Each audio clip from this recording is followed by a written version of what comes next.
welcome to Smoke, presented by Snort Scrap House. Shout out our sponsor, Tucson Gold Teeth. Make sure you guys go follow them on Instagram. Get fitted for your grills, your jewelry, anything you guys want. We got Perks the Amenity here today. We got Mr. Cobb here today. Big man running all the showcases. We're just going to talk about some of the stuff going on in Mesa and how this man's been killing the game. Appreciate it, big dog. How we getting forward in life. That's all we on today. So, with that, let's get started. How you been, bro? Yeah, I'm good, dog. How's life been going? Always good, brother. Yes, sir. Life's good, bro. You know what I'm saying? What you want to start? Drinking beers, but I ain't giving you the name. How long you been rapping? You know, how'd you get into it? I've probably been rapping around 6-7 years. But I felt like within these last 3 years, I felt like I was good enough to put shit out finally. Yeah. And it was like, my first song was called Infectious Flows. Shout out my boy Cosmic. That motherfucker is such a dope producer, bro. Like, he's got a real, like, Monte Booker type of sound, but he crumps. So look like, below, we'll put the tag in there. And shout out my boy, shout out Gia. I used to stay with them, bro, when I was homeless. And they took me and helped me out, bro, and when I got my own place. Right. And but after that, bro, I probably about 8 months later, I dropped my first project, Amenity Season. And like, for my first body of work, like, and how people responded to it was the first time I like really had hope in the rap shit. Right. You know, I always wanted to never saw it attainable being so young and going through so much shit at the time.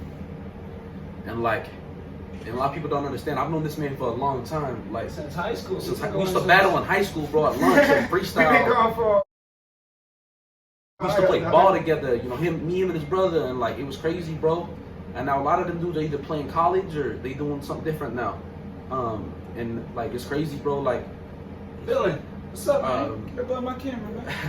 After that, it was like, y'all know what it is on the Smoke. We be getting random shit happening all the time. But after that, bro, it was like, I finally put out my project and people respond to it really well. So I slowly but surely started getting shit. But not within this last, I would say, year and a half, I felt like I was really good. Like, I felt like, well, within this last year and a half, you're really breaking your shell with Killazona, right? Yeah, I got a brand. Yeah, I got a brand called Killazona. I just got my logo finished yesterday, actually, bro. That's hard. That's hard, bro. Yeah. I got the patents. I own the trademark for the brand. Everything, bro. Like, you don't have to send me a picture. We'll put it up on the screen. Yeah, of course, bro. Of course, yeah. And it was like, that shit just like. We'll get to that a little bit later, but that shit was wet. Yeah, bro, I appreciate it, dog. I actually designed the whole thing, and my boy, shout out my boy Ray the artist on Instagram. That motherfucker's cold. I was like, this is my idea. This is how I want it done, and he articulated it and put that shit on paper, right? And added his own little pizzazz to it. Like the color shit. So you just told him, like, or did you? This is what I want. Did you try to draw it like yourself, or No. This is what I want because I've known Ray for a while, a long time, and that's my dog. And he knows what I like. But like, the color shit, the color scheme in it wasn't even like with the Arizona A's. Like, it wasn't even. I never even told him a color. I just wanted to see what he would do with it, and he did exactly what I wanted. Did the maroon, the maroon and black logo, which is what I wanted because like. In terms of like rappers from Arizona, like big or decently has a following, like besides like in the battle scene, like Rum Diddy, right? And that motherfucker's cold too. Don't get a fuck. Yeah. Is he from Scottsdale though? Nah. He from Tempe, I think. I thought it was Scottsdale. No. DMX was out in Scottsdale. Yeah, DMX used to stay in Scottsdale. But Rum Diddy and then like Merkham's and then like. You know, like Futuristic. Like Futuristic's not from here, but he puts on for us heavy. So I got nothing but respect for that man. Right. You know, him and Mark Battles, and then like, you know, you got people like Young Weston and AR and you know, it's a lot of dope talent coming out of the city. But like, in terms of motherfuckers really from here, Arizona, right? Like us, like. There's not a lot of that. There's just a lot of people who have migrated down here and just called it a home. Yeah. See, that's what we do on the Smoke here too. I'm pulling out all the underground, and like all these people that are really from here, that are really doing it. Cause Arizona got mad talent, bro. Because I swear it's a melting pot. We got people from everywhere. People are slowly but surely understanding that Phoenix is the new LA. Arizona is the new LA. They're like, don't California. Rappers got a lot of houses here because, you know, but like. But when a lot of rappers from out of town visit, them motherfuckers get jacked though, because they don't know how to move in Arizona. The Mexicans don't play. Anybody from Arizona don't play. You know what I'm saying? It was Drake. Yeah, it was Drake. They hit a lick on his shit, bro. Drake's untouchable. That's bro. An untouchable man too. Yeah, he got his ass. Yeah, but anyways, back to the shit. But I thought on Snapchat. Yeah, right. Niggas are crazy, bro. It was on the baby. But yeah, I felt like I was finally like this last year and a half. I finally felt like I was like nice with the shit. Right. And then I remember Eli actually hit me up about the show before I met you. And Eli was like, "Yo, we doing an open mic, pop out." Hell yeah. Right. Why would I not try? Yeah. And I went up there, and that was my first. 3 weeks ago was my first performance ever. Right. I remember you telling me before you went on, "Hey, this was my first performance. I don't know what I'm gonna do." I'm like, "Bro, just go up there and rap." But the thing was, in my mind, I was mad anxious because I wanted to see how people responded to my shit. But like, I've rapped for plenty of people. This was just a bigger audience with some motherfuckers who could help me out or give me that knowledge, or even just give me some advice, bro. You know, these are real people like yourself, dog, and I appreciated that shit. Right, Cobb out here putting on for every Arizona rapper. He's throwing the showcases. He got us all connected out here. He's out here doing his thing. So make sure you guys go follow him on Instagram. Yeah, my guy. Tag. We'll drop it down low. And I remember just like telling like this is my first show, and I let him know that too. But I was confident because like I rap for plenty of people, so this was just like I'm rapping in front of more people. And the beat came on, but once the music started, it was like I locked in, right, and nothing else mattered but the performance and the vibe there. It's such a secure place. You feel like ain't nobody gonna get judged. Or nothing. And everybody's there to actually listen. Patted down. They ain't worried about getting shot. None of that shit. You know what I'm saying? Everybody. It's not ignorant people. It's just a bunch of dope fucking artists going there to. Because you can go to shows and bars are gonna fly over people's heads all day long, or just little shit that people say, or messages they're trying to get across are gonna fly over people's heads. Like we had the girl there last night. She was her message was talking about her ex-boyfriend. You know, but that's just flying over other people's heads. But if they took it as like what she was actually talking about, that's a hard ass artist, you know. Yeah. But most people at concerts aren't looking at it like that. They want to hear what they want to hear. But what I like about what you're doing is it feels organic. It's artists supporting artists. Exactly. And artists don't give a fuck what you do. They respect greatness from the get-go. Right, you know they what know I'm you gotta saying? switch your lanes, you gotta do everything. Because I think what a lot of people there's a lot of grown folks over there, and that's what I like too. It's a good mix of young youth like me and yourself, and then like you, and then like older cats, bro, to be around. You know what I'm saying? So for the two demographics and generations to be able to come together and like it's great. It's just crazy, bro, because there's a good eclectic, like everybody performs, nothing sounds the same. It's different. Right. The vibe might be the same, right, but everybody feels like they have their own identity there. From, you know, Mazal, she's so fucking dope, bro. But the R&B singers, and she sings the Tupac song last night. She's hard. She is so fucking. She's got such a soulful voice. I don't know how she ain't signed. Yeah, she's super dope. And then from OG, you know, the owner, in with him that first night, and that was and then I locked in with you that same night. You fought with my boy, shout out Garvey, that's my dog.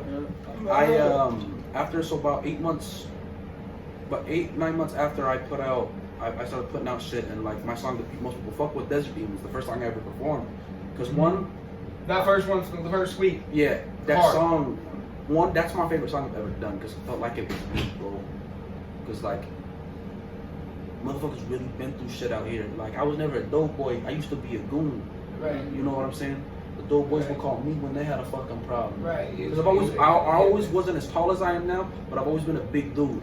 I feel that though. Not being a dope boy, being a goon. Yeah, being a goon made me want to be a dope boy, so then I became a dope boy, and then I was just like, fuck all this shit. Yeah. I just want to be I'm gonna be a rapper. Yeah. I'm boxing and like, all this shit. And it was like, my life wasn't drugs. I was around drugs, but my life was violence. Right. All growing up from the get go, and like, I was such a hothead growing up. It was just throwing fuel to the fire, bro. And that shit went from getting locked up because of that shit and everything, bro. And I feel that 100. And after I got out, bro, that's when I met him. Like, it was probably like third week. The dude, the dude finally, and then I remember I met you probably like 3 weeks after I got out of jail. I mean, yeah, about around there. I remember I showed up to practice one day. It's like, I used to play ball. I'm fresh out. I want to do something. Keep myself busy. I remember motherfuckers used to just. I don't know what about Mesa people thought if they had a little skin color to them, they were good at any sport. Yeah. Right? So motherfuckers saw this nigga on the field and automatically were like, you ain't gonna do shit. And it's like, nah, nigga, come here, you gonna do this shit. And you smacking niggas. Yeah. Like, let's go. Yeah, and I wasn't the fastest dude, bro, but if I hit you, you're gonna feel that pain, dog. Mm-hmm. You're gonna feel that pain. And I remember like being garbage, bro. Like not garbage, but it's been so long since I played, and It's because you're a Steelers fan. Get the fuck out. Funny guy. But like it was just like from all that, bro, and I just like playing with you and your brother and Z and Leon. That motherfucker hit me up today. Shout out Leon. I ain't seen that man in a minute. Yeah, bro, I talk to that motherfucker probably once a week, and Marcus and all them dudes, Elijah, Eli, the other Elijah, Butler, and all them dudes, bro. And like, it's just so crazy, bro. It's like I finally felt like I was good enough to put shit out. I put the shit out. I've been doing shit. Shit's finally moving, and it's just like this music shit is like. These last 3 years, I worked so hard to achieve, bro. Right. Like just my growth, not just as an artist, but like as a person, dog. Like this shit, you get to a point where like there's a point in your early, I want to say like teens to 20s that like separates you from boys and men. Right. You know what I'm saying? I know exactly what you're talking about. And I feel like I want to do this. Yeah. And I'm gonna do this. Yeah. Yeah, I know exactly what you're talking about. I had a vision, bro, and I followed my intuition and my vision, and now this shit is going somewhere, dog. You know what I'm saying? And that's the whole fucking point. Because everybody quits, bro. That's the whole thing about the rap game. Everybody want to be a rapper. They don't want to. Everybody quit. It's like the same thing as being a comedian nowadays. Everybody can say they know how to. They tell jokes. They're the funny guy in class. Are you gonna go to every stand-up? Are you gonna go to every showcase? Are you gonna market yourself that way? Are you gonna show up when they need you to show up and just take a picture? Are you gonna go buy that fucking rental car for that one music video or that one showcase? Like, are you gonna do these things? And most people are like, oh shit, I didn't know it took that much just to make $1. It takes $5,000 just to make one. It's like, shit. See, that's why I talk to a lot of people, like just starting this brand, bro, like, and just networking a lot. Like I've made a lot of. I'm busy almost every fucking day, bro, just because like I'm trying to go to events, I'm trying to meet people, I'm trying to talk to people. Shout out my boy Dre 4K. I met with him yesterday, bro, on some production shit and some videography stuff. And I talked with him. He's from St. Louis. He's super dope. Shout out Dre 4K. St. Louis. And they get down out there. And shout out my boy Santana, bro. He that too. But it was crazy, bro, because like. Now, thanks to this man and getting that exposure, bro, like really helped out, bro. And like, I told him from the get-go, I was like, I don't need nobody to do nothing for me. I'll put in the work. Right. Just help me build my brand and give me the opportunity to put in that work. Mm-hmm. I don't need no help. I don't need nobody to hold my hand. And that's like the stupid, the dumb, crazy thing about this showcase. Everybody got $10. Let's see rappers every day spend $10 on fucking weed, dumb shit, whatever for dumb shit, whatever they fucking want. You can scramble up $10 and go get yourself networked to 15 other people. Those 15 other people get you networked to at least 2 people a day. That's fucking 30 people average. Just 2 people every day. Oh, who is that guy on your story? Mm-hmm. Or anything like that. That's why when I'm there, my phone's out at all times. All the time. I'm networking. I'm talking to everybody. Yo, shout out Zell. I was with that boy today. I talked to him for like an hour after I got off work today, and that motherfucker, his energy's crazy, and like, obviously he's young, but he's still finding himself and his sound. That's the one with the beanie. Yeah. That down there, right? Yeah, bro. They could be getting hard, bro. So it's like it's crazy because we both from East Phoenix.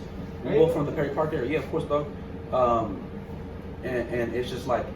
We just remember like being around each other, and then like because I grew up in the foster care system, so I moved around a lot. So I got all over the place. I remember because you used to be. Yeah, I was at the group home when I started going to Mesa. You live with Jalen? Yeah, that was my roommate. Yeah, remember me, Menace, Goon, we all used to be at your house every day with Jalen. So no, that was Kevin's. That was before. Oh, okay. So I was about to say, Jalen's brother. I know it was Kevin's house. Yeah. For sure. I lived in the group home. So Jalen's super cool, man. But his brother Ronnie, shout out Ronnie, getting out soon. He needs to get out soon. Hey, They got swole on him too. Yo, that motherfucker was such a cold corner. Like, I wish he wouldn't have done that. You know, he got caught up with a gun, bro. You know. Oh well. But anyway, well. besides that, that boy Ronnie. Allegedly. That boy Ronnie, like, kind of big broed me in a way. You know what I'm saying? Like. Ronnie was big brother everybody, right? I think it's just that type of nigga. Yeah, bro. He was cool though, bro. Like, you know, him and shout out, you know, everybody there. Shout out my boy Young Weston and I remember Ronnie. Ronnie was my roommate, his brother, and so we used to hang out all the time, bro. And Ronnie used to be on my head, bro, because I was a little hothead, bro. You know what I'm saying? Come on, pick your shit up, let's fucking go, dog. Some bullshit, you know, like. But I needed that. Yeah. Cause I'm, you know, I was stubborn. Yeah. My nigga Austin was like that. You know, Austin, I remember Austin. Yeah. And then and shout out my boy Austin, Alvin. He played safety for us. Yeah. That He did. Yeah, and that motherfucker was raw. Yeah. But anyways, like, and that whole situation, and then like you knew like Jalen was when Ronnie moved with Kevin, they all stayed together with you know, Merrick, yeah, that's my dog. Shout out Merrick. I used to just go over there with Menace and all that. Yeah, Menace, cool, bro. And it's just so crazy, bro. Like, all the shit we went through, and like after the group home shit, like when I got out of jail, like I stayed in that group home until I was like 19, and then I moved out. I couldn't have done that, bro. It was hard, bro, because like I felt alone for a long time, dog, and I had a lot of trust issues, bro. And especially from being in jail and getting out and going straight to a group home. Right. That was like a major fucking challenge for me, bro. From people telling you what to fucking do 24/7 to having nobody tell you what to do was a big challenge for me, bro. Cause like I was institutionalized. I ain't never fucking function. I knew exactly. You know what I'm saying? Yeah. So it was like it wasn't on some. This one won't touch people's hearts because it's touching me. I'm like, I know exactly what this nigga's talking about. Yeah, and it was just so crazy, man. And it was wild, bro. And like, but now, like, you know, the move with this Killer Zona shit is just. That shit is fucking hard, bro. I appreciate it, dog. Yeah, no, and that's gonna be the name of your album, or is that your whole brand? That's my brand, Killer Zona. Get that right. That's his whole brand. And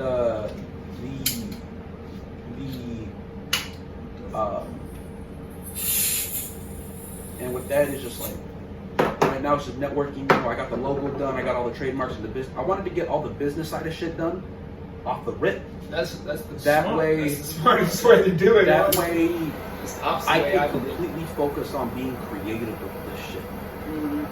And that's the opposite way I did this. It was, you know, everything happened organically from like, and people always want to know how I got my name. I always tell them my name's Perks, bro. So I go by. Right. And everybody, when I said Perks the Amenity, I forgot who I said it to. It was like, wait, Perks the Amenity, why Perky? I was like, no, it's a smart ass dude. Yeah, no, it was like, smart ass dude. I originally got the nickname Perks. Shout out my boy Reno, and my boy Martez. I was in jail, bro, and it was this big Mexican cat used to fuck with me all the time, but I was about to get out. I was about to go to Canyon State so I could finish off my sentencing there. Canyon State, and my dad coached football there. Oh yeah? Yeah. What's his name? They called him Big Meat, but yeah. David. David. And then with that, bro, it was just like, he used to fuck with me all the time, bro, all the time. And like, I just about to get out. I'm already technically a violent offender.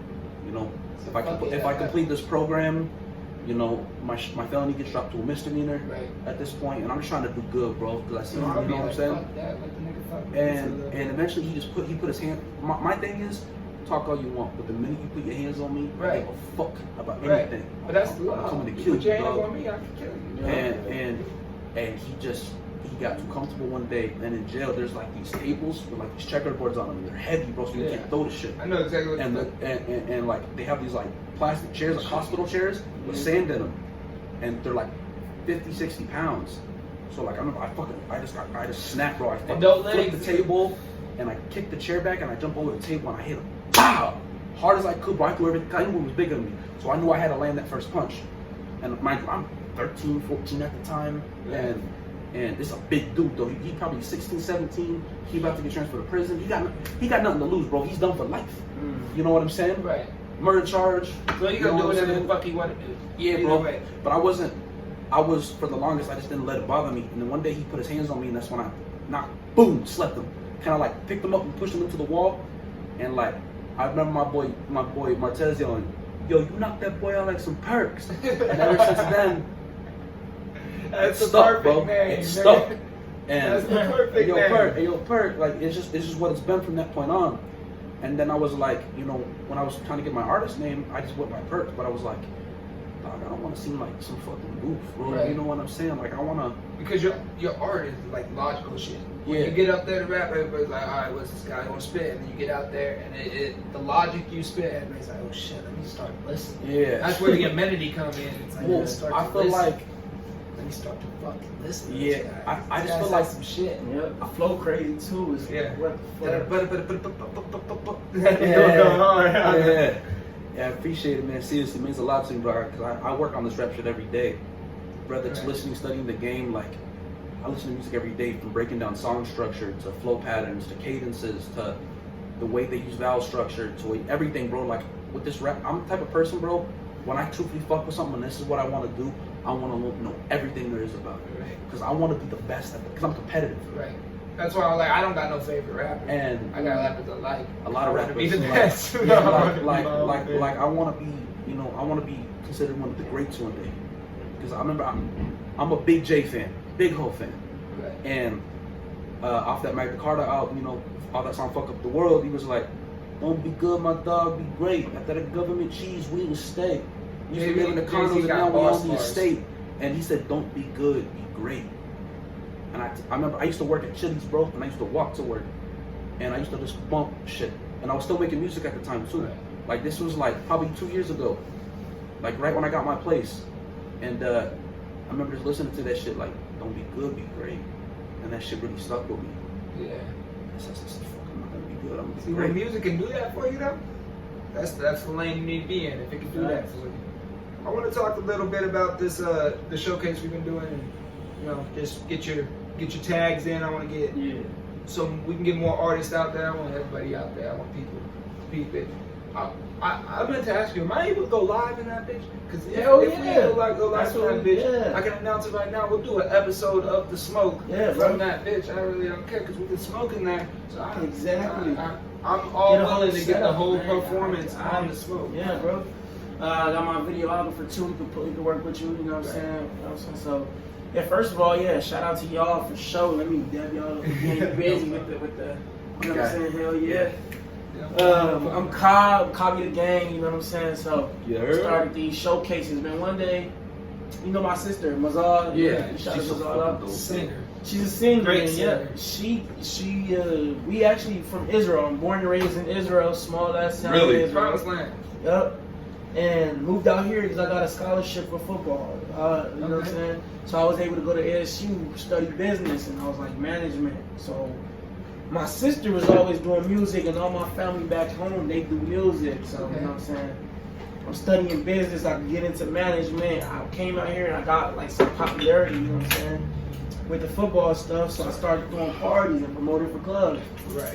Make And you then some money. with that, Make you some money. yeah, got some quick money, easy too. So with that, when you throwing parties and stuff, I seen how many artists there was. Yeah. So I'm like, and then my sister, I tapped in with my sister back home, and we live in the park, but that's my sister, so I'm tapped in with her. She tapped in with me. So then she wasn't really putting out music, and I'm like, yo, you too good. I know a lot of people over here come out here to Arizona. Right. She flies to Arizona, put out her first song, Love Me. She performed it at the showcase. She started putting out music.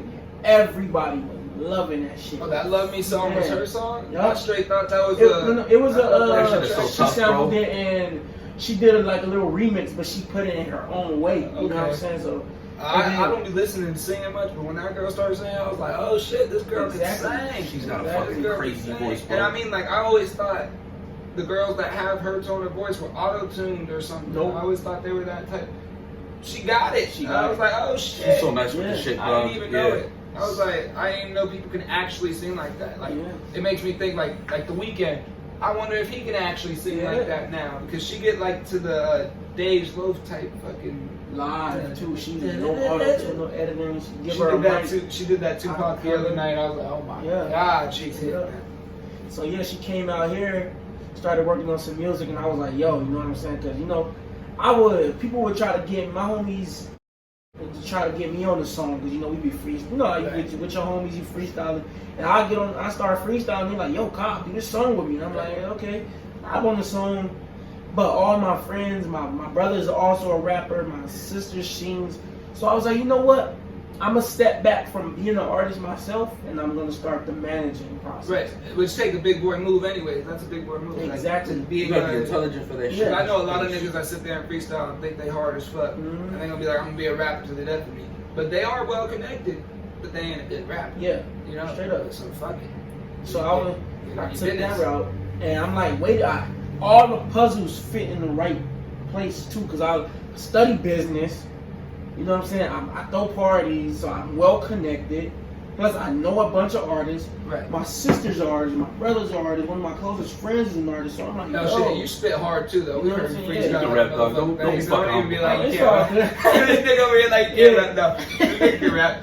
So yeah, I appreciate it. But took that route. I'm like, yo. You know what I'm saying? So then one time I'm sitting down with my sister, I'm like, you know what, I'm gonna manage her music, got her on some interviews, got her connected, we went down to Poetic Soul. Shout out Poetic Soul, yeah. And then she performed there, and then we got her on a few shows.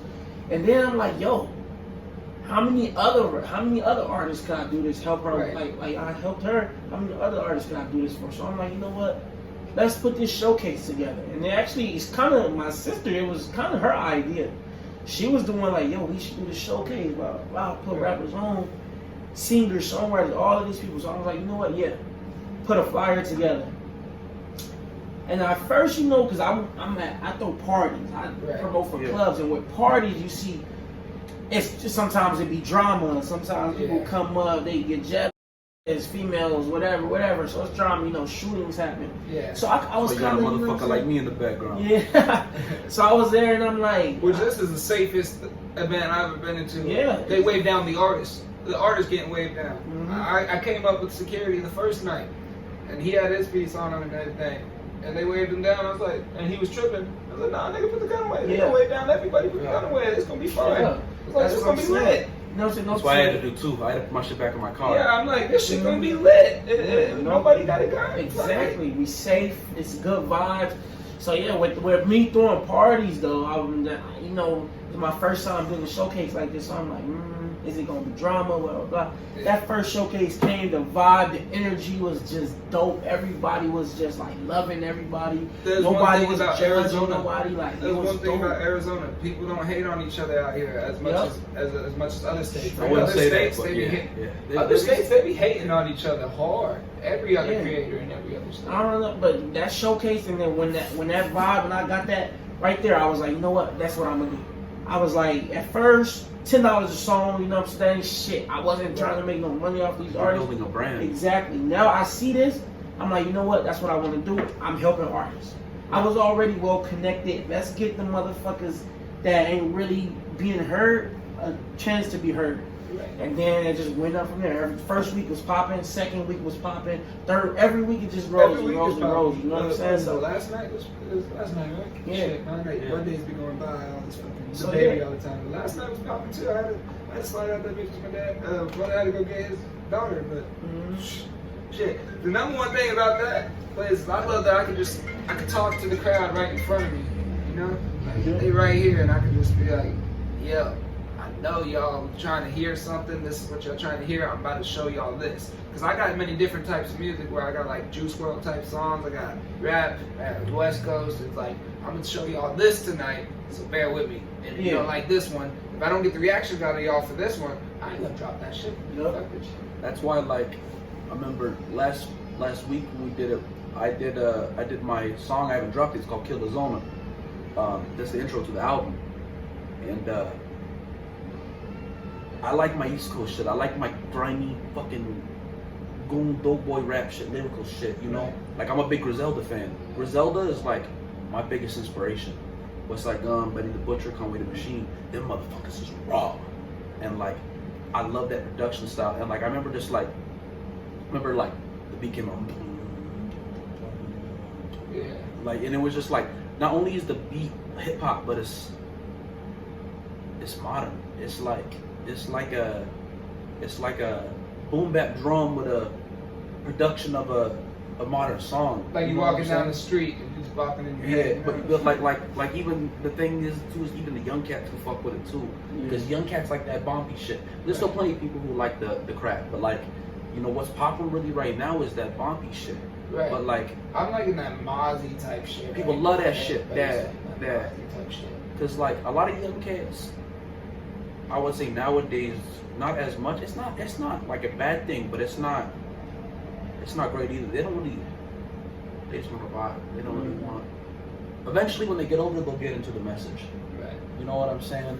That's the thing. A lot of these people that are famous now, their fans are 14, 13 years old, and I just don't know how to reach them because I speak my truth. Honestly, bro, I think just being organic from the get-go. Straight No up. matter you'll have a target demographic, but eventually, like, what I think something that like people hate on Drake, dog, but like. And Timbaland and all these dudes because they find them soft. They can hit every But the thing is, age group though. they got the women in their corner. That's the key, bro. You got the women in your corner. Because guess what? Guess what? When the women's in the car and they got up, guess who the boyfriend's gonna have to listen to? Whatever the fuck they put on, right? Yep. From a business standpoint. That's wherever they go. That's where the niggas gonna go. Exactly. You feel me? If Drake comes in So town, and if the women are fucking with you, the dudes is gonna fuck with you because they're gonna be forced to listen to that shit. That makes fucking sense. I ain't even ever thought about it like that. I study rap, bro, from everything, from a logistics standpoint to an analytical standpoint to a bar standpoint to a song standpoint to a business standpoint. Like I've like studied so much of this game, bro. Like I probably listen to like 5 albums a day, like start to finish. Like I used to how be much on that. music I listen to, like. I listen to music 24/7, bro. There's not a time that I like. I ain't even capture. I'll be listening to rock and shit all the time. Yeah. Man, because I be listening to so much of my own rapping and beats and all this that like You I need to just change your pace. I just need a break from rap music and I just like country. I don't even like this shit. I just put it Play on. it, yeah. And it's good to have an eclectic feel, bro, because you might find something from another genre that you're like, yo. Well, shit. Rap. Bro, Yeah. I take some of my fucking rap lyrics and put them in country songs all the time because I'm just like, hey, what the hell? Yeah, just experimenting, yeah. It's the same thing. Of course, I ain't no country singer. Yeah. That's even listening to this shit. I'm like, hell, I'm so fucking glad I did this damn showcase shit, bro. Man, yeah. Bro, that thing is the littest thing in Arizona right now. Yeah, I'm with the trying to management get shit. everybody Bro, into it. look, y'all know, y'all. Man. I'm trying to tap everybody into that because the vibes there are crazy. Yeah, y'all heard of Stephen Cannon? Yeah, He bro. just hit me up, bro. Bro, don't tell me Stephen Cannon just hit you up. Bro, he just Look hit me up. you know Look, that's you one see it, thing. bro? You see the messages? He's like, what up, bro? Yes. So I got some big shit planned for the showcase too, man. I've been working with That's some the of my nigga artists that got y'all me like on my listening bar shit. Like, for real? This is the Bro. rap. I used to be on that every day. Yeah, he just hit me up. We got some shit. Can't really speak on a lot of it, but you know, I'm managing. business, dog, yeah. That's the nigga that got me in the bars. That's my man. So yeah, that's I fuck dope. with to that hear. nigga. So like in terms of the rap That's shit, that like, in SoundCloud was real pop. It was like, real pop, and even- that nigga was able to drop that fucking I don't know what to call it, like a remake to the Birdie song. I call it the Birdie song. yeah. And that's that Chill Bill. Watch me up with And but like in terms of like your lane, like we artists, you more in the business and management side of things. Who would y'all say you're like group or artists or management? Who would y'all say like y'all biggest influences are? Well, Drake, because that nigga's untouchable as shit. Like, I feel like he got. I'm not the biggest Drake fan, but that motherfucker don't miss. You know, He's smart as shit. Yeah, He got the it's not game. even That about motherfucker's don't a genius, miss. dog. You gotta talk about people like Drake, Eminem, people that they know if they even speak about them in the industry, they probably just fucked their career because it's not even gonna go good for them. Even if the dude doesn't respond, you got so many fans for that dude that it's not gonna go good for you. Like, Only person I've seen go at Eminem and actually kind of revive his career by doing something new is MGK, because that nigga started doing rock. Right? That nigga went right to rock. Bro, he went to like a poppy type of thing. I don't know. I feel like he sold out a little bit, but like in terms of like, he cool. So my inspiration would be like that: Jay-Z, Eminem, Drake, Meek. You know, people you go and you. I mean, when Meek and Drake were beefing, I was like, oh shit. That shit hurt my heart, bro. I was like, oh shit. I'm such a big Meek fan, dog. Like, I fucks with Meek. I did not know which way I I think could go, Drake's though. super dope, too. And then you got Nicki in the middle of it all. I'm like, I don't know which way this is going. Yeah, that was. I'm like, I was just listening to Meek today on Breakfast Club. That dude, he's solid. Bro. Yeah, he's solid. He Grown got a a lot. lot of knowledge. You know what I'm saying? You up go here. I mean, Meek Mill was Philly famous before he was even rap famous. He was Philly street the famous. streets, yeah. Meek Mill got his name from an OG that actually named Meek Mill. Like from his, like this nigga Meek Mill is from the streets. Yeah. Jerry Inspiration wise, man, I ain't not to sound like corny or whatever, but honestly, motherfuckers, artists like y'all are my inspiration. I don't think. That's what I was trying to say, because like at the showcase, that's what I go. Exactly. I'd rather go to that 20,000 times than a fucking concert for Drake. And because it's Drake don't give a fuck about me. I'm there, right? Exactly. But if I go and I give this nigga my input, he's gonna give a fuck about what. And I hear y'all music, and it's like I hear y'all. I get the message y'all trying to send. Y'all want a voice. I'm listening. You feel me? So I definitely I'm a fan of a lot of artists like Jay-Z. You know, P Diddy. Like they smart as hell. You know what I'm saying? So. That's what like, they need to call them, the untouchables. Yeah, and I study the game too, so I feel like I know a lot, and that's why I'm so well connected. I'm able to, you know what I'm saying? I work with a lot of artists y'all probably listen to. You know what I'm saying? Like Roddy Ricch, I was one of the first ones to bring out Roddy Ricch. That really He came out to Arizona when he first hit that, what's that, the first song that blew up, that he blew off? Living at the box. No. Damn, how the fuck I don't remember this shit. It wasn't a shit you did with I'm this shitty with song titles, dog. This first shit, what the fuck? I can't remember it. Anyways, you know, I was able to work with him, you know what I'm saying? Y'all know Blast? I'm working on he nice. See, I'm shitty with fucking names, bro. I'm not terrible with names, but I'm not gonna bullshit. If I don't know him, I don't know him. Yeah. You know what I'm saying? I'm terrible with names. It's all good. He coming up. Literally a person you gotta play a song, I'll be like, I heard this already. Yeah. We working on some 42 Doug's dope. Yeah, we working on something.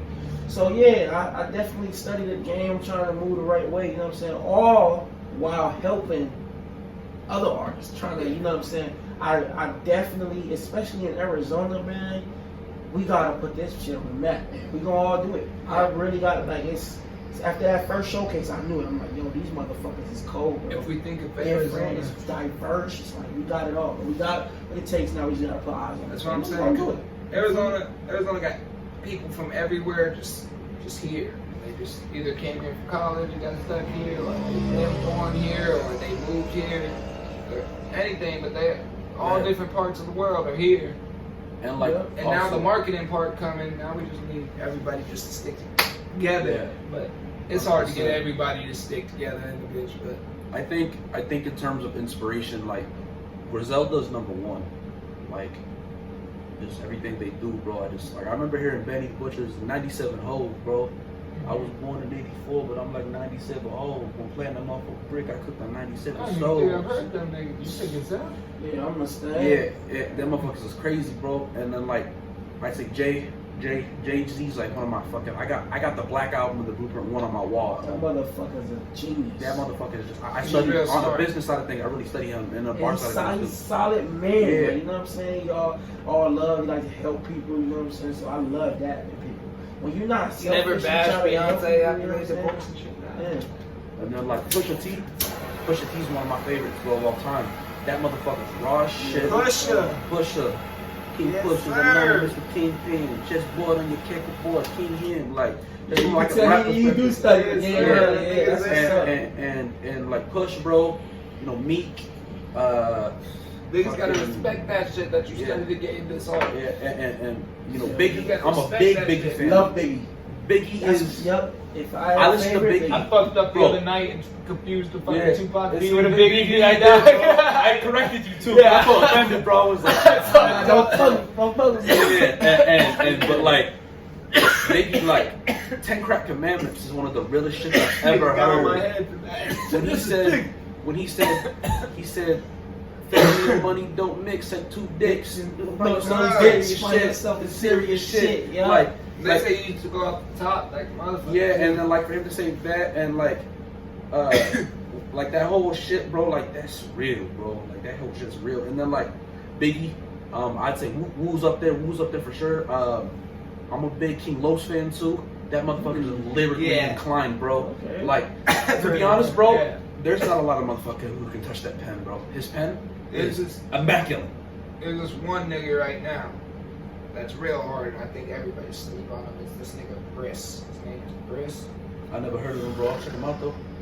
Yeah, I'm gonna check that out too. That nigga, I mean, the way he talk about the streets is like he's just it's like he's outside spitting facts to a nigga beside him. Yeah. It's like, oh god. And I think also like another big inspiration of mine is like Dave East. Like I'm a big Dave East fan. Like I remember his marketing Tory Lanez too. Everybody. Like Tory is what I consider as a singular rapper my favorite rapper. Tory taught me how to punch. Punch in and shit. I remember, bro. I remember getting out of jail, bro. And this is probably my third night at this new group home. I remember I heard the Lost Cause mixtape playing. Shout out Young Weston. He was playing. He raps too. He used to be my group home manager. That motherfucker pretty much raised me my whole teen years. And I remember he was playing Priceless by Tory. Like my teacher, Miss Thomas, told me I would never be nothing. I looked at her dead in the face, told her I'm gonna be something. She said in a few years you'll be catching the buses. Now I'm catching the car suckers. Guess who was driving your husband? It was priceless. You know what the fuck's good about Tory though? This nigga goes and says shit. Right? He's and waiting, if he doesn't bro. like it, he goes, no, take that shit back. And he'll say the same thing with a better ending, and he'll be like, take that shit back. Yeah. Says the same shit until it's perfect. Yeah. Bro. He's literally every single line until it's that motherfucker's very calculated, and I like that every too. word he says, he puts like well, people like this word value on it. So like by the end of the sentence is like. And Tory's always kind of done his own thing, and that motherfucker can really sing. Y'all ever heard that song, Hand in Hand? Like, he can sing. He be He online. can fucking sing. And he can rap his fucking ass off, bro. But that nigga like 5'2". Yeah. That nigga like 5'2", bro. He got the Hasidic Jew bald spot, you know what I'm saying? I don't know how. Hey, that motherfucker's raw though. They said what? XXX was like 5'7". On camera, don't look 5'7". Lil Tory Wayne Lanez is like 5'2". fucking 5'5". Right. All these niggas are short as. They be looking short. Like when I get big one day, I'm gonna look like a fucking giant to these dudes, bro. Like Post Malone looks huge compared to people. He ain't that tall. He's just a big guy though. He ain't that tall. And like also, Dave East, bro. Like I really like his flow, but he had a song off of his Hate Me Now mixtape. That was like the second full mixtape I listened to out of jail. And he was like, he had a song called Demons. He's like, I could give a fuck about a blog list. I'm reading Gun Magazine, looking for a conscience. Winchester Special Edition, leave these boys nonsense. Riding in the Crown Vic, I picked it from the office. But like when he said that shit, I could envision him. So I'm like, you got these lines just. bro, you don't understand, bro. Like I study the game so intensely, bro, because I want this shit so fucking. Well, the way bad. you rap, you can tell because like the way you rap is, bro, your wordplay. I appreciate it. I was like, oh shit. If y'all want, I'll spit some unreleased shit for you right now that I'm working on. I got the song called Parabellum I'm working on. I said, most people are built for battle. See, I was made for war when attrition sets in. They the first ones at the door. I'm the desert demon. I never bow down. I let the bodies hit the floor. I put them in a casket and I'll drape them in velour. It'll be a cold case because the witness I can't afford. And if I can't, there's no witnesses anymore. I hit him with this heat, now we melted to the core. I left his ass dead, so there's blood on the door. It's like I'm merely cold still. I have him freezing to his bones. Thought he was hot until I was sucking him a stone. He had his block scared, I could hear him in their tone. Caught us homie lacking, he's a tick, now we gone. Just on the shit, now he is laying on the floor. And there the bones, I took his sneakers in his drove. Good shit. Playing with me, I'ma make you a hashtag. So many sticks busting, you would think it was Baghdad. Bitch, you want war with your face with the damn clan. One trigger pull for the rap in my right hand. Shots woke him up and keep him hit with some Narcan. Now me mugger like Frida Kahlo, cause I'm arrogant, that's just my bravado. Get butchered with broken bottles. No, I got him leaking from all these hollows. Yeah. That's the first live rap we ever had here on The Smoke, and the nigga absolutely motherfucking killed this shit. Y'all heard it here first. Bag, yeah. Yeah. Oh, fuck, man. You could have just hit me with bars like that. Yeah, Shit. man. I appreciate y'all just hearing me though. That shit is. This is what we do here. We just chill. But anyway, we're gonna take a quick get together mode. We're gonna get our smoke shit together, and we'll be right back. First, let's just go look at the sponsor, Tucson Gold Teeth. We keep it Real quick, because of the smoking, I'm not able to wear my grill during the podcast. But shout out our sponsor, Tucson Gold Teeth. Go follow him on Instagram so you guys can get fitted for your own grill. As you can see, I like mine. You said your homeboy was a dope artist? We were talking about this during the sponsor, bro. Your homeboy dope artist? I got a brand called Killazona coming out, and my boy Ray, my boy Ray was like, I had a vision, bro, because we made a song called Philadelphia, and I was like, yo, Killazona was something crazy, bro. Like, I'm really from this shit, dog. Like, cartels, goons, and dope boys. That's what Arizona knows. You know what I'm saying? Like real street dudes. Right. And I was like, we a hot ass fucking city, bro. Like, Killazona was something crazy, and the whole city would fuck with that shit. But I want a T-shirt. I For sure. I think the level of greatness behind the brand and myself is like just bigger than that. You know what I'm saying? Not quite right. But it was just crazy, bro. And like, I was like, man, this shit would sound crazy. So I was like a week after that, I got the. So my plan was like, you get all the business side of shit done. Get the business side of shit done. That way, I can solely focus on being creative. Right. So I got the patents done, and I got the trademark done, and my articles of induction and all that shit done. So as far as the brand, it's just it's branding yourself, or you bring youngins along? You bring Yeah, of course, bro. Like along? that's gonna be. It's gonna right now. The brand is just the merch line. Right, like But merch, eventually- like but Maverick. it's gonna be the umbrella of what I'm gonna do with it. It's gonna be a label eventually. Like me with Royal Society. Royal Yeah. Society sponsors this podcast. Yep. Sponsors artists. I don't let Royal Society be limited to anything.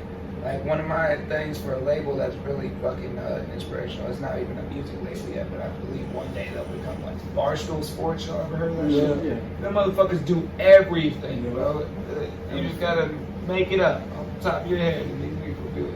And eventually it's gonna be in a label. So my original name was Amenity Season, but I was like, Right. this shit is cool, but this don't feel me. It's just like self-specific too. Yeah.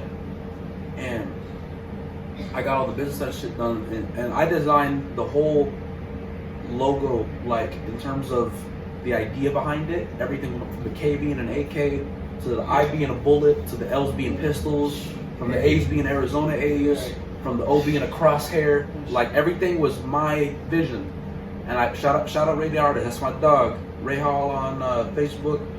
Ray the Artist on Instagram. That motherfucker's cold, bro. We're gonna try to get all these names. And yeah, I'll send everything to you. And I was like, dog, this is what I want. And he was like, say less, because he invited me out to a function, Right. and that's how it started, bro. I was like, yo, I want to get the logo, man. I got this brand done, and I think they got for it. And he did it, bro, and the shit just came out so fucking immaculate, bro. Like, he understood everything I was trying to embody. He heard you rap before this? Oh yeah, bro. Like I used to work at Circle K, and I used to trap out that bitch. I love Circle K. And I worked there. bro, it was just an easy hustle, number one, Weekly pay. and I could get that, plus I could get weed up all fucking day. Yeah. And I remember he was I could tell he was in some type of art industry, and I was like, you fuck with hip hop, bro? I was like, yeah, I rap, bro. And I used to rap for people all the time just to build the brand, you know, Right. the network, and like talk to people and learn, because I knew I was destined for greater shit, bro. And I was like, you know, I could really do something with this, and it just popped off, and then but that's how it started, bro. And he made the logo. Eventually, it's just gonna be a label, and I want to do like I want it to be a label, but the thing was me, I want to do more consulting and like manager type shit too. Like, I don't want to own nobody's masters. I'm completely independent. I don't feel the need. Exactly what I'm like. I don't need you publishing none of that shit. Just I'm gonna take maybe a little bit of maybe 10-15%. 10-50% of your show money. If you have me I take 20-30 off the top, bro. Well, if you have me taking the time out of my day to post it, when it's the easiest thing ever for people to get on DistroKid or anything, get their music out. If we are labeled under the same thing and you won't just log into your computer and post it, shoot me $5. That's the only charge I'm ever gonna charge somebody for. And the thing is too is like, I just see labels. To me, labels are like, they're like master con men. They're like great at extorting young talent.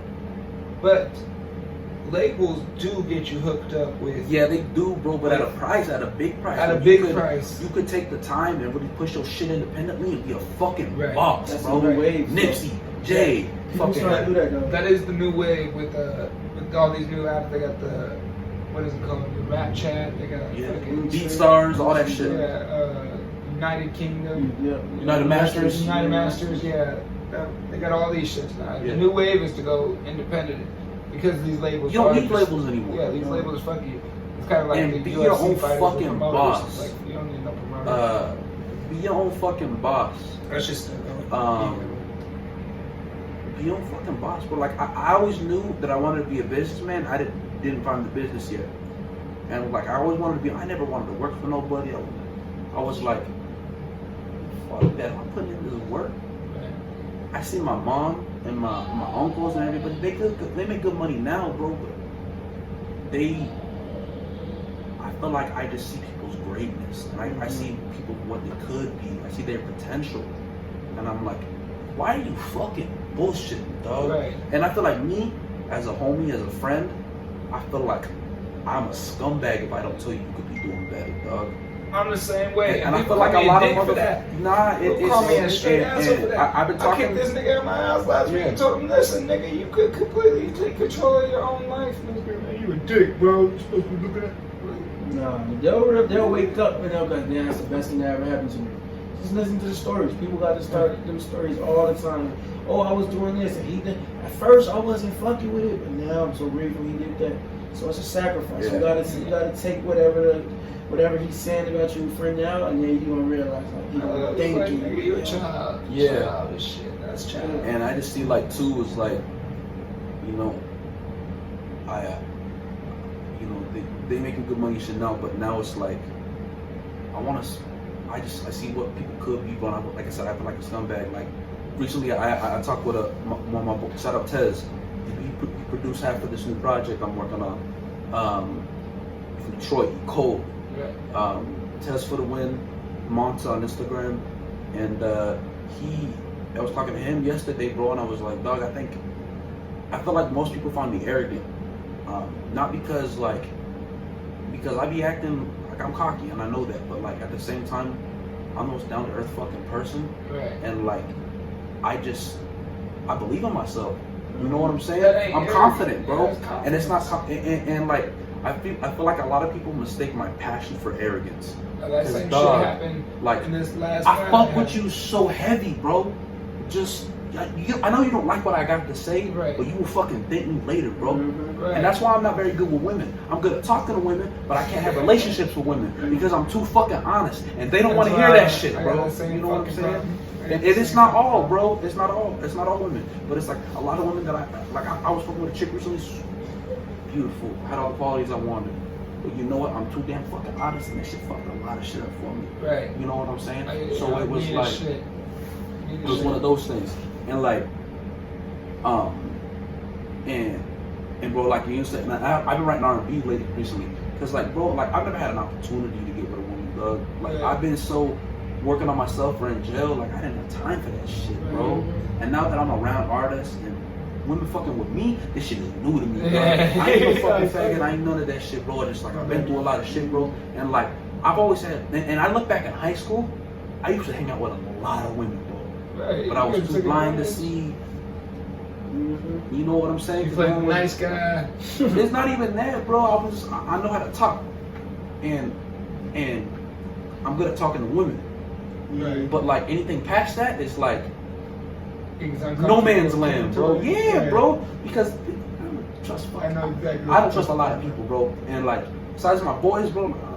Oof. Right. You want me to? I'm not gonna put the time. Open and up. this is with anything. I'm not gonna put the time, the energy, or the money towards if that other person is doing the same way 100%. Right. Right. And it could be a timing thing. It could be they just not on the same wavelength I'm on. You This know. thing is fucking beautiful. I appreciate it, What bro. is this called? It's the mod. Actually, let's not give them promotion. They ain't sponsored. Yeah. Shit. Cocksuckers, drop that bag, boo poo. But it was just like, and everything like, I have a lot of problem with people, bro, because like, they be thinking I'm an asshole, but I'm like, no, dog, I just want to see you do better, bro. Right. And you know, I come off like an asshole, so I understand the point of view, but my intention, I know. I have the right intention with the wrong execution, if that makes sense. Yeah. I'm the same way. That's why I'm like, yeah. And that's something as a person I'm growing Everybody on. has that, though. Yeah. Everybody. Yeah. That's why everybody bump head with somebody. And if you don't have that, you being fake. Yeah. If you don't have that, you being fake to somebody. Yeah. You're not necessarily doing it on purpose. I don't think humans can fuck other people over on purpose. They tried doing something thinking it's the right thing to do or good intentions, wrong execution. Like studio sessions, bro. Yeah. For key example, I be in studio sessions with Baby G and shit. Yeah. That's my nigga. But there's a lot of people that will yes man that shit whenever he's up in there. Like, oh, that sounds good because they're used to just his normal voice. I'm like, I know what the fuck you can sound Yeah. like. So sound like this. And I'll tell him no. And then we'll get home, we'll listen to the song, and we'll be like, scratch that. No. You could do better. Because, like, I'm able to be honest with him. He able to be honest with me about my songs where it's like, all right, bro, you can do better than that, though. It's like, it sounds all right, but are you okay with all right? And some people are okay with all right. And that shit blows my mind, bro. Like, you could be so great. Some Why people you are bullshit? okay with all right. I just feel like people lack vision. And I feel like a lot of people don't believe in themselves. And with this rap shit, bro, I'm committed 100%. Yeah, that's all you. 100%. That's all you have in the rap game now. Yeah. Full belief in yourself. Because even if you're on the very top, like T-Pain, $40 million went flat broke, and he was just like, all right, take it to the chin. I got it. I can get it back. Went like he was borrowing money. Flat broke. So that's the music game. It's just like, and I want to move right to, like, I just saw all these artists before me just fall the fuck off, bro. Like, not because. Like, where's B.O.B.? Where B.O.B. at? He been dropping shit like low key, but like he more of a he a businessman now though. You know what I'm saying? Like all those dudes is like they great businessmen. Like Kevin Gates. Yeah. Kevin Gates, great businessman. You know, he don't That's really why I'm like like, he drops hits, but like he don't drop music like that. Like all these great rappers, like Big Sean, don't drop music like that anymore. But Okay, a business. motherfucking Okay. $50 million net worth, $100 million net worth, dog. I got nothing. Get your money, player. Get your fucking money. You got nothing to You're rap one of the about. greatest already. Like, just get your fucking money. You know what I'm saying? I feel it. So now, when it gets to the point where you only rapping about ass and booty, you just like, alright, fuck it, I ain't got nothing to rap about. But like his substance really grew. Yeah. Like that last project he put out. Control is fucking dope. Yeah. For Big Sean. That's like one of the hardest verses I ever heard. I think Big my Sean and favorite Control. Big Sean verse, that Paradise verse, was Paradise. fucking crazy. Big Sean go crazy a lot though. And you know He what? does. That he's one of the wittiest wordplay rappers that I've ever heard. Yeah. Yeah. That motherfucker is nice. Him and Royce, like I'm a big Royce fan. Too. Like that Royce is nasty. Bro, y'all heard that the Prince J.I. Yeah. Y'all remember when he was on that show back in the day, the rap show? It was like for little kids. They mom would take them in there and they would find a rapper. The Def Jam Records guy would fucking pick a kid. He was on that Ding show. Dash? It was called The Rap Game. Yeah. That's what it was called. Yeah. That motherfucker was on that shit way when he was like 14 years old. And he was still rapping the same way. And he's coming up now. Yeah. He's coming up off of, and he was on Netflix. I really like that. I really like I thought something was super dope too, just in general. Like, I liked it, like, the old heads, I think. Because, like, our generation is, like, in a weird standstill. Because, like, we're in the middle between the old heads and the young cats. People don't know if they want to do oldie or I know what you See mean. what you can do. But if you get it right in the That's what I'm doing.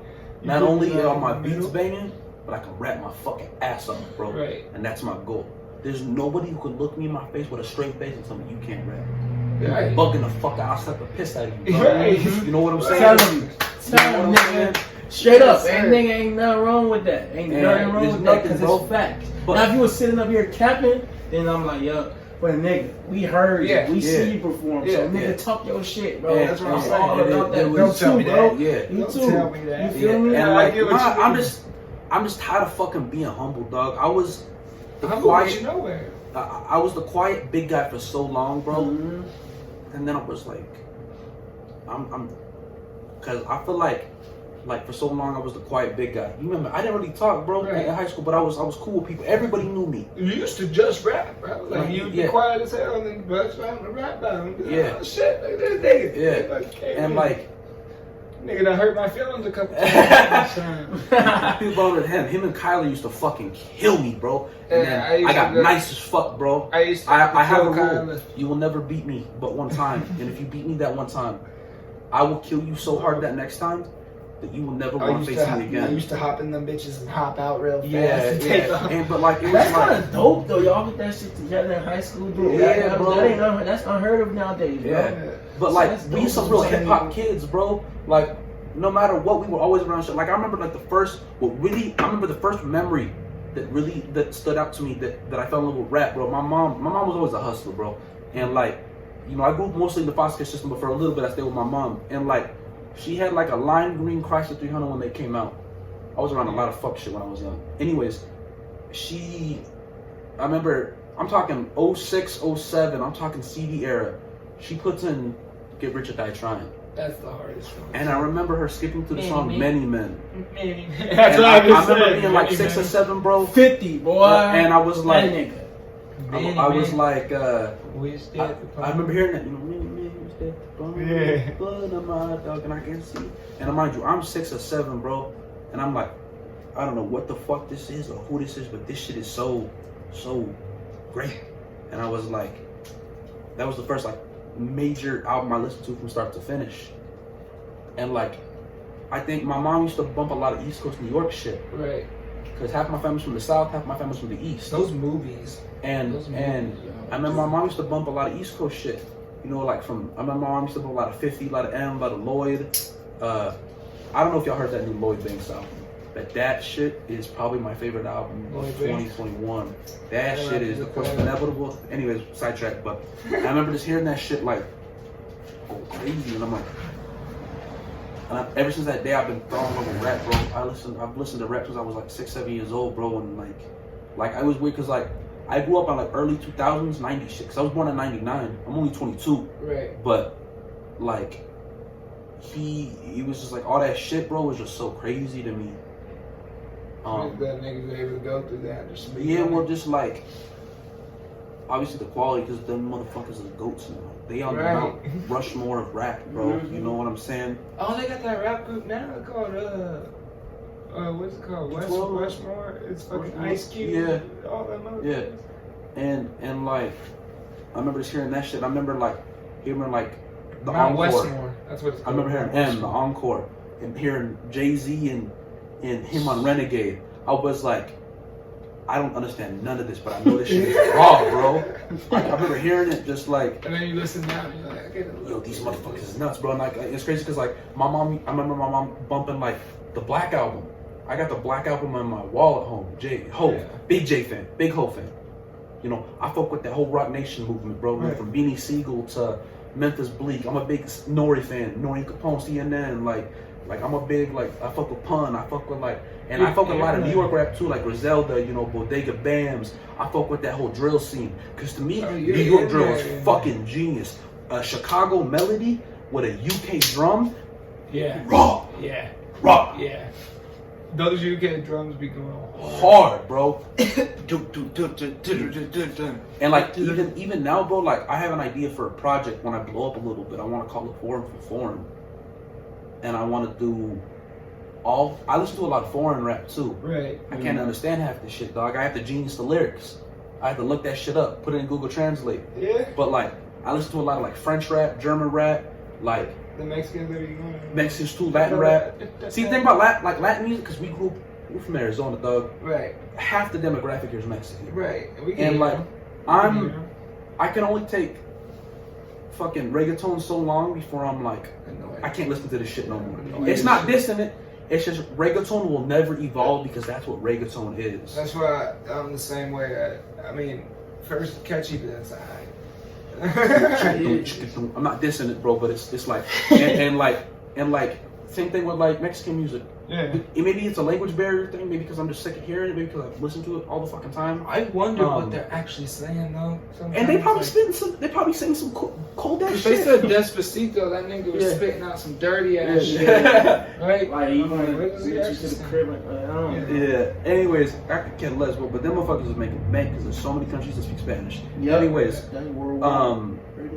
and like, it's just like, and being from Arizona with the Latin like influence. Yeah. Like, dog, you can't. Eli, you realize? Yeah, Eli, that motherfucker got a thing for Latin women. That motherfucker's gonna have 40 kids, nigga dog. made a whole fucking song about Latin women. Yeah. Yeah. Shout out to all the Latin women. Fuck with your boy. Yeah, my girl, well, my ex, shit, we just broke up, but I had a few Mexican shorties.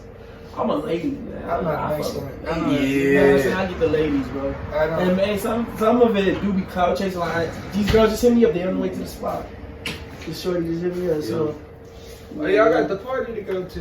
Yeah, got that little function. They on the way. Chinese. We about done here. Hey,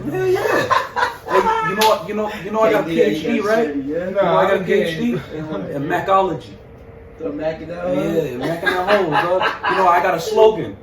Around these hoes, in these hoes, and on these hoes. One of these days, y'all get tired of it. Y'all get tired of it one of these days. Hey, dog, I ain't get tired of it yet. I got tired of it. This motherfucker was a player, bro. I got tired of that shit. See, you was a light-skinned pretty boy. Yeah, I was. And you played ball, I was bad. and our whole group was a bunch of light-skinned pretty boys. I was mind you, bro, like, to tell you how this is, bro, like, I was the only cracker in the fucking box. Because I was the only crack in the box. Me, you, Leon, Marcus. Austin was around, but Austin always did his own thing, bro. Like, see, he was a hoe too. You get what I'm saying? Yeah, he was. Yeah, Austin, that's my dog. But he just came in and saw me today. No, I don't think he did. Are you talking about Austin Alvin? No, I'm talking about George. Oh yeah. I was like, see you at it. no, I was talking about Alvin. My bad. No, I remember Austin. Austin was a beast too, man. That boy could play. It's just like, it was unfortunate. He caught a lot of flack for it. Like, but I mean, I got no respect for him. He was always good to me. Because like, even though I was a young cat, y'all was super close. I remember that shit. And I remember like everything, bro. Like, I remember Nami. Shout out Nami. That nigga clotheslined me one day in practice. That motherfucker, that big Samoan motherfucker could hit, bro. But he I remember one day when I realized that all the OGs of the team was like really fucking with me, was like, because even though I wasn't the best at that time, I put in work. Right, you were working hard. And I performed when it was time. And it was like, and I remember like walking home to my group home, and now he was like, yo, get in the car. Yeah. I'm like, nah, it's cool, bro, I'll walk home. Yeah. It's only a mile and a half. That's what I loved about Mesa. And he was like, now you varsity now, come on. I said, all right, cool shit. I ain't arguing with you. You won't give me fucking shit for this tomorrow. I'm gonna have to run 20 fucking laps. I'm cool. Cool. And it was just crazy, bro. And like anyway, and just like a lot of shit has just been like, but the brand and everything, and that shit made your voice deep. Yeah, my voice is naturally a little deep, but like my voice is naturally a little raspy. You sound like Vader right there. That's because of the smoke in the lungs. But yeah, man, it was just like, just everything, man. And then like this little function we got tonight, and by the way, for people who don't know, like this is really my dog. Like we've been together. Yeah. I went ghost on everybody for like 3 years, but I still answer this man. And like, there's only certain people I answer whatever I was going to it was just like, there was more to it, bro. Like, there was a lot of people who were really good to me. It didn't have to be. That's what I thought. There was a lot of people who were really good to me. Like, when I got out of jail, I had nobody, bro. And this man was always made an effort to like come around, bro, and make sure I was good. I was a quiet guy in high school. It was the same thing with like Poindexter, because yeah, niggas were trying to do something and everybody was hating on it. And I was just like, no, Kyla dope, bro. Yeah, no matter what anybody says. Because when y'all both started rapping, we kind of had like a rivalry, but like that motherfucker's dope, bro. When y'all he both put me on a lot of game, bro. It was because y'all both started rapping way later than I started rapping. Yeah. I started rapping at 10 years old. I was viral at 13. Yeah, you was already doing shit. I was already like the rapper at fucking Mason. Mesa High. So when everybody was hating on Kyler, you know, I knew for a fact, like if I'm rapping with these niggas and they see them fucking killing me in a battle, they gotta respect these niggas. Yeah. But check out these niggas are doing everything. Because, I don't know, people used to be all about gender, bro. Little better, bro. I mean, gender, fucking race. You gotta understand, bro, like, race. that school was so diverse. Yeah. Like, they used to call us Little Mexico. Like, our Latin demographic at that school was crazy, bro. It was just... Like, the whole football team was... I mean, at lunch we were playing basketball, football, soccer. Everything, bro. And I'm talking weird type of school. It was like we had recess at lunch and shit. It was weird. Yeah, but also it's crazy, bro. Like, a lot of motherfuckers butted heads too, though, because we had a really prominent, like, Mormon demographic too. Yeah. And he used to hate us hood motherfuckers, bro. Yeah. And bro, it was just a weird mix of people. Because dog, like I'm talking like I didn't have long hair always, but I talked weird, bro. So the white people they would look at me crazy, like where you from? Man? Come on here, dog. Don't worry about it. You the fuck Don't fucking worry. Yeah, you know what I'm saying? And he was just like, it was just crazy, bro. Because I used to catch a lot of flack, bro. I remember the varsity coach, Burkhart. Yeah. I remember I was in like a credit recovery class because I only had like 4 credits for my freshman year. You gotta have 6 a year, I think. Burkhart ended up coaching at Florence when I went there too. And he decided to. I was in that, and mind you, I was one of those dudes in school because I was on probation. I couldn't afford to get in trouble. Right. Like, I was a third striker. Yeah. If I fucked up one more time, I was done, dog. I was gonna be doing time until I was 18. I had already come off doing 3 for activated assault with a deadly weapon. I'm cool, bro. Yeah. You know what I'm saying? And one day, he was like, I don't know if he was just in a bad mood, but he decided to target me. And I'm a really cool dude, but I'm the last motherfucker you want war with. Yeah. Because I don't give nobody a problem. And when you give me a problem, I get loud as fuck on it. Yeah. I'm gonna fuck you with teaching. Because he's from Detroit, so he got that real Detroit, Chicago type No, I had Burkhart. Ignorance. Not ignorance, but like, you know, the motherfuckers is cocky. And I'm arrogant as fuck. So, motherfucker, he got on me one day. Vince Gerardo, my boy Combat, who was out there last night, who raps. He was there. It was him and Chente and the Ghost. We all sat next to each other. And I remember one day he was like, "Go and get on your shit, blah blah." He's like, "I'm gonna fuck with you from here. I'm from Detroit, blah blah." And I'm like, who the fuck is you talking to, dog? Who, last night? No, this was like this is a high school, bro. And I was like, I was always the cool, swaggy white dude everybody knew because I could have a bummy fit on. Nobody could touch my fucking sneaker. Yeah. This nigga had kicks. Bro, I probably got like 30 pairs of shoes, bro. That nigga had so many kicks that people just try to fucking call him fake. Yeah. Call him fake. That was my thing though, because I would wear like hoodies, some H&M shorts, Nike socks, and some fly ass kicks. Yeah. And I always had a hat on. But I was like, and then like, but I remember like Burkhart said some ignorant shit one day. And I was having a bad mood. I was having a bad fucking, it was a lot, bro. Like, you know, like, I was going through a lot at the time, and the shit kind of built up. And I was like, motherfucker, we can run. I was like, I don't give a fuck if you're in Detroit. You're from my city right now. Like, you want a fucking problem? I set the business cards of my POs, my group home manager, and my CPS worker. I said, if you got a motherfucking problem with me, call them right now. You can get me out of here in an instant. Go ahead. So tell my PO I'm causing a fucking problem right now. Go ahead. And like, I spazzed the fuck out on him. I was like, I come in every day. I don't give nobody a fucking problem. I do my work. I've got a good grade in here. I'm trying to get this shit knocked out so I can get the fuck out of here and move on with my life. Right. And and he never said shit to me after that day, ever. And motherfuckers was looking at me wild, bro, because like my boy Johanny and my boy David, like I remember like we were about to scrap one time and like it was meant to be a joke. I was just having a bad day. He just walked up on me. I was like, I don't know who the fuck you are, dog. He's like, I heard you was talking shit. I said, we can run. I dropped my lunch. I pulled up my pants. I squared up with him. I was about to pop him. And my boy Johanny, and I said, Joe, we ended up making up later, bro. But it was like certain shit. I was known for the wrong shit. I was known for, once again, being a fucking goon. You know what I'm saying? Like I wanted to be known for being that cool dude that left. Really did something with his life, dog. You know what I'm saying? Right. I don't like being a goon. That's why I stopped. Because that's why, that's why I just be chilling, bro. That's what I be doing now. Because like that goon shit got me fucking 3 years, bro. My life, 3 birthdays in a fucking cell. It was like, you know what I'm saying? And there was a lot of shit that led up to that. It also had caused it, but like. From that to like where I am now, like bro, like 3 years ago I was homeless, dog. Yeah. 2 years ago I got my own place. Now I'm driving a fucking classic Benz, bro. I see that. And it was like, to me, like my growth just in general of me putting myself in that position is like what really motivates me. Because no matter what anybody says, money don't buy happiness, but it makes your life a hell of a lot easier. Let me tell you that right now, dog. And number one, I refuse to be broke. And number two, I'm gonna make sure my mom can retire, my uncle can retire. I'm gonna make sure their houses are paid off. I'm gonna make sure they don't gotta worry about shit, dog. You know what I'm saying? I want, you know what I'm saying? Like, I never had a father, bro. I want to have a family one fucking day. But there's shit now that I have to live for, bro. Right. I gotta see a bigger picture. And I'll be feeling like a bitch sometimes. I know I'm not. And I know I'll beat the brakes off of any of these motherfuckers. But fuck it, I know I'm not a bitch. But like, at the end of the day, I got bills to pay. You know what I'm saying? I'm a young independent man who's getting it. So it's like, I'm not a bitch, dog. It's just, I know if I'm at work, I gotta be professional. I got priorities, bro. You know what I'm saying? But and I also gotta think about, if I wasn't in uniform, you think they're gonna say that shit? Nah. With my big ass? Fuck no. Fuck no. That's why you know what I'm saying? So it's like, I can't take shit so personally.